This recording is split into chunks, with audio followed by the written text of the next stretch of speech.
Malaysia Day, the day that people from Sabah, Sarawak, and the Peninsula get together in one tight group hug and celebrate our love for the beautiful country called Malaysia. But this is not always the case though. For Sabah, one of the reasons for not always enjoying our little group hug is an initiative known as Project IC.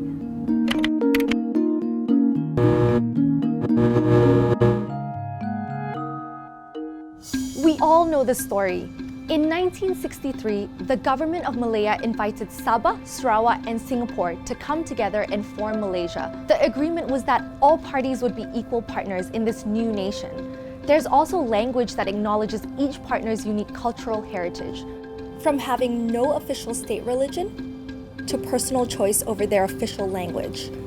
But as it turns out, government policies often did not reflect this agreement. One policy, known as Project IC, drastically re-engineered Sabah's population.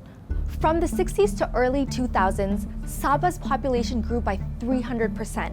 When compared with other states, the anomaly is unmissable. It wasn't just net population numbers that changed. The composition changed drastically too. The percentage of Muslims in Sabah as registered in the 1960 census was at 37.9%, with non-Muslims making up the majority at 62.1%. According to the 2010 census, Muslims are now the majority at 65.4%. Suspicions arose in the 90s with NRD officers being arrested under the ISA specifically over their involvement in issuing various documents to illegal immigrants. These documents included MyCard, MyCard receipts, and IMM13 cards. Then, in 1999, the election results for the Likas constituency was nullified after thousands of dubious names were found on the electoral vote, and Sabahans started demanding answers. In 2012, a good decade and some years later, a Royal Commission of Inquiry, RCI, was formed to investigate the claim. It was chaired by Tan Sri Steve Shim, the former Chief Judge of Sabah and Sarawak, and spanned 18 months, with over 300 witnesses brought forward. Details started to emerge showing that from the 1970s, identity cards were issued en masse to non-citizens, most of whom were recent migrants or refugees. In 2013, the RCI came to a conclusion. It was found that Project IC was more likely than not to have happened, to some extent validating that there was a population engineering program that had taken place. There was this excess of people who were undocumented. They were irregular by way of status. They probably didn't have any visa. Most probably came into the country illicitly. And so they came to Sabah because, first of all, there's a huge cultural proximity. People who lived in Mindanao, for example, they share very strong cultural ties with people who are living in the east coast of Sabah. There's a lot of political stability compared to what was going on in Mindanao in the 1970s. There was a sort of historical belief that the east coast of Sabah belonged to that. Project IC happened in a space where they utilized the people that were already there. They didn't necessarily invite more people in. The RCI concluded that Project IC was the work of rogue NRD officers out for extra income.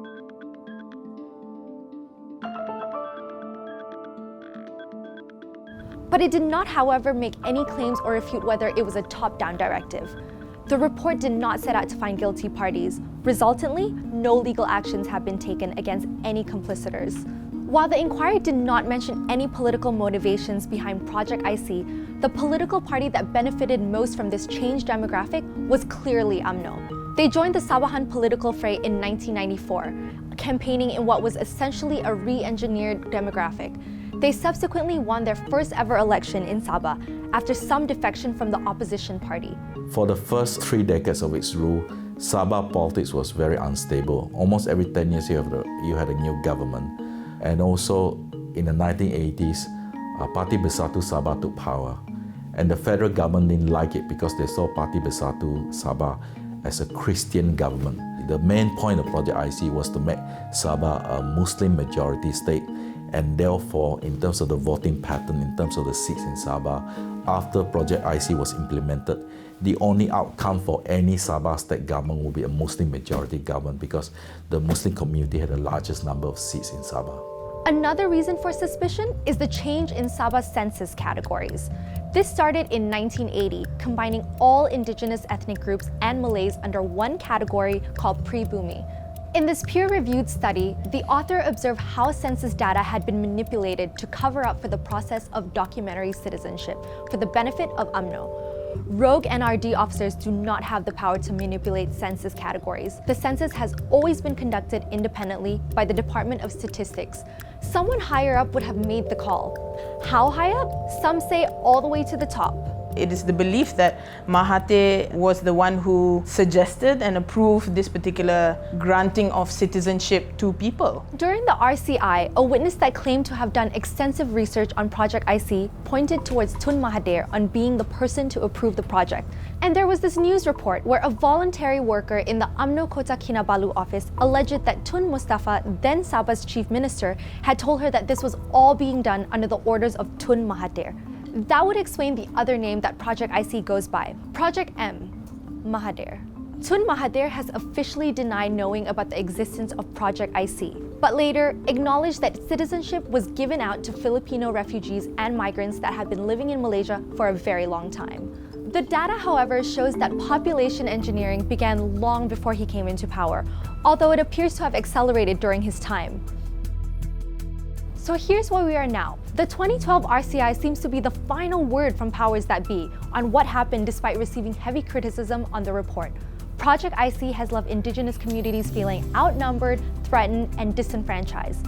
Secession, which will require a whole other episode, and populist ideas like dedicated Sabahan ICs have also been mooted. You're never going to be able to solve it without accepting that you're going to offend somebody regardless of how you go around it. Because there's no happy or easy way to deal with the Sabah issue. The problem is the Sabah Project IC issue and the irregular migrant issue has been left alone for so long that it's sort of like it's weaved itself into a Sabah narrative that's so difficult to separate. The entire region of Borneo is a microcosm in itself, and before modern borders, migration across states were commonplace. The usual template of identity does not work in this situation. So in our annual group hug, let's not forget that our siblings have valid complaints about the power disparity that has only grown since that very first group hug. Us citizens might have had nothing to do with these policies, but we can acknowledge and try to right these wrongs by holding those responsible accountable.